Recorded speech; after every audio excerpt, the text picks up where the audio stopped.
প্রিয়তমার জন্য মেরিল প্রথম আলো নমিনেশন পেয়েছে শাকিব খান, সাথে আছে আরিফিন শুভ, আফরান নিশো, সিয়াম আহমেদ। আফরান নিশো সুরঙ্গের জন্য, সিয়াম আহমেদ অন্তর্জালের জন্য এবং আরিফিন শুভ বঙ্গবন্ধুর বায়োপিকের জন্য। তো যেহেতু প্রিয়তমা সুপার ডুপার হিট, এখানে শাকিব খানকে পুরস্কার না দেওয়ার কোনো অপশন নাই। আবার অপরদিকে আরিফিন শুভ বঙ্গবন্ধুর বায়োপিকে অভিনয় করেছে, আরিফিন শুভকে কি করে পুরস্কার থেকে বঞ্চিত করে? বঙ্গবন্ধুর বায়োপিকে অভিনয় করার পরে একটা কথা চাউর হয়েছে যে বঙ্গবন্ধুর বায়োপিক তার বছরে একটা করে আসবে না, 100 বছরে একটা, 50 বছরে একটা, বা আদৌ আর আসবে কিনা সম্ভব সন্দেহ আছে। তো এরকম একটা ছবিতে আরিফিন শুভই শ্রেষ্ঠ অভিনেতার পুরস্কারটি নিয়ে নিবেন, এরকম একটা কথা মানুষের মধ্যে আলোচনা সমালোচনা হচ্ছে। শাকিব খান প্রথম আলোর পুরস্কার পাচ্ছে না কত বছর ধরে? শেষ কবে শাকিব খান প্রথম আলোর পুরস্কার পেয়েছে? বা শাকিব খানের সঙ্গে প্রথম আলোর পুরস্কার পাওয়া না পাওয়ার পেছনের কোনো ইতিহাস আছে কিনা, কোনো দ্বন্দ্ব আছে কিনা? কয়েকটি পেজে, ফেসবুক পেজে বলছে যে শাকিব খান যেদিন থেকে মনজুর কাদের জিয়া এবং কোনালের সংস্পর্শে এসছে, তাদের সঙ্গে সম্পর্কটা যেদিন থেকে বেশি গাঢ় হয়েছে, সেদিন থেকে প্রথম আলোর পুরস্কারটা শাকিব খান পাচ্ছেন না। কারণ প্রথম আলোর পুরস্কারটা বেশিরভাগ এখতিয়ার বা বেশিরভাগ আধিপত্য থাকে কবির বকুলের হাতে। আপনারা একটু খেয়াল করলে দেখবেন যে কবির বকুল ইজ মিসিং। শাকিব খানের প্রিয়তমায়, রাজকুমারে বাংলাদেশের একজন শ্রেষ্ঠ গীতিকার, তার গান শাকিব খানের সিনেমায় মিসিং।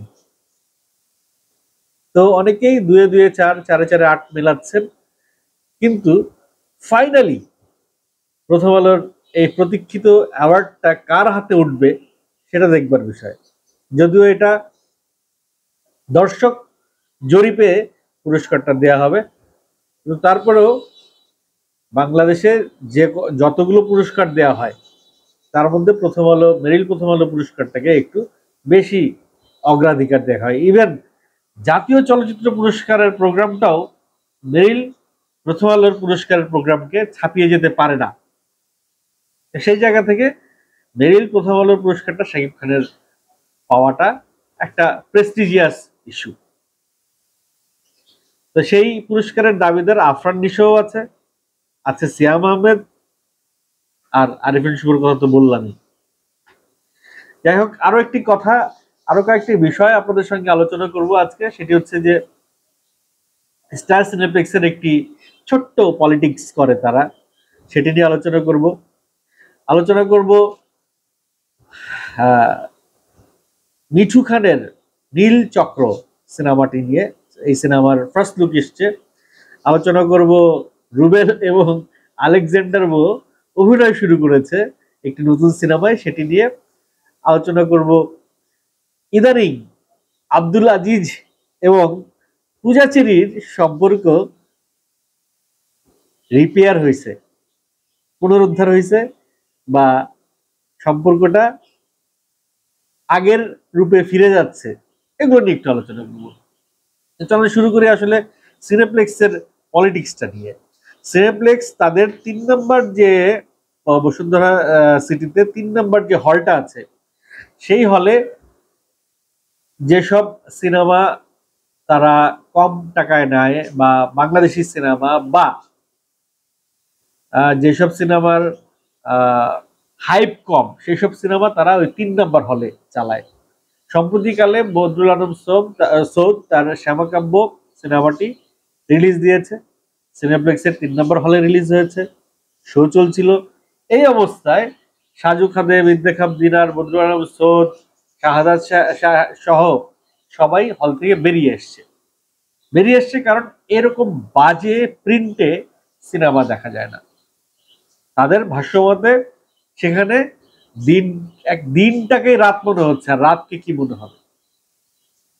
তো এর আগেও তাদের সিনেমার সঙ্গে একই কাজ হয়েছে 1971 সেই সব দিনের সময়, এই সিনেমাতেও একই কাজ হয়েছে।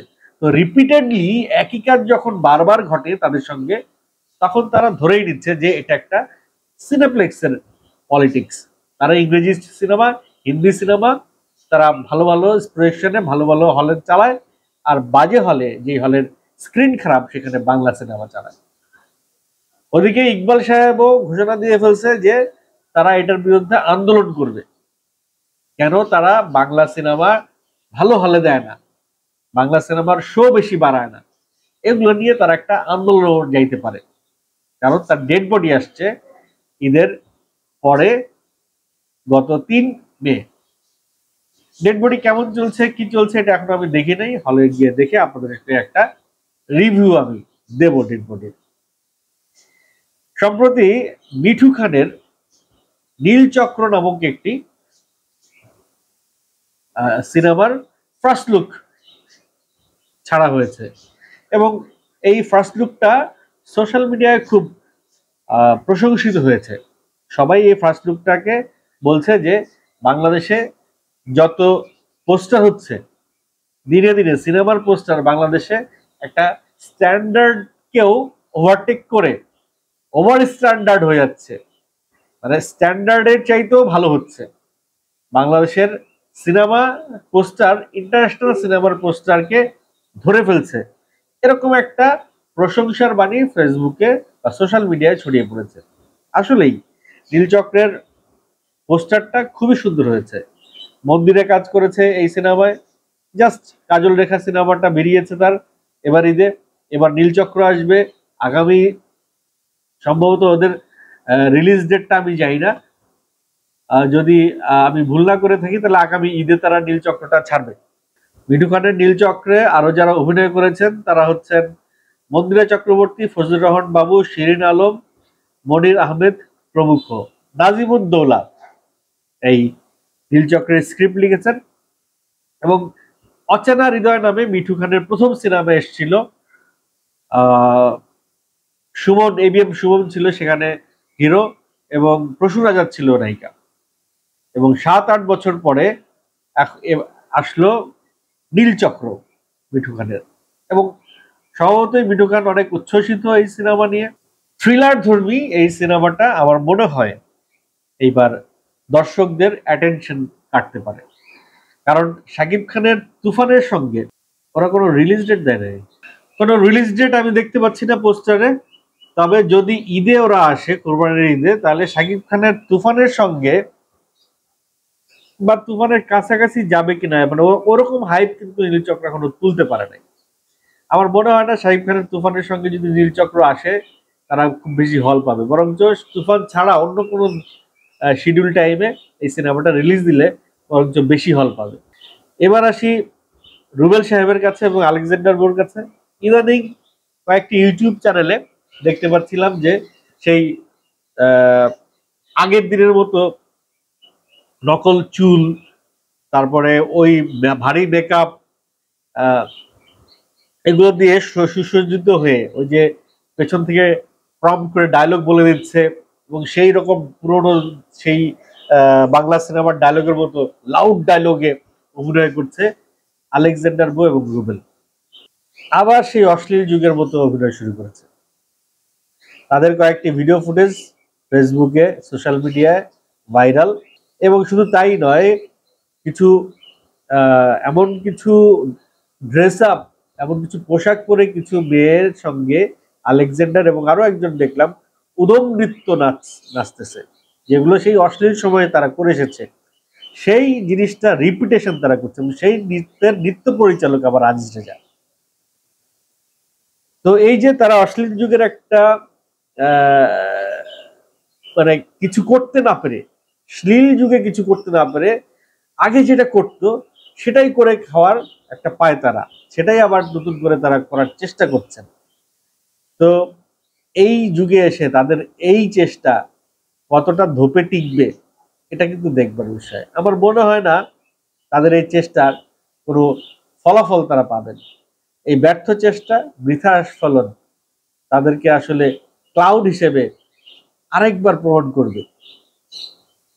এই যুগে এসে যেখানে তাদের সাথে শিল্পীরা অনেক স্মার্ট হয়ে গেছে, অনেক আধুনিক হয়ে গেছে, অনেক নিজেকে অনেক পরিবর্তন করেছে, আর তারা রয়েছে, তারা ছিল যেই তিমিরে সেই তিমিরেই রয়ে গেছে।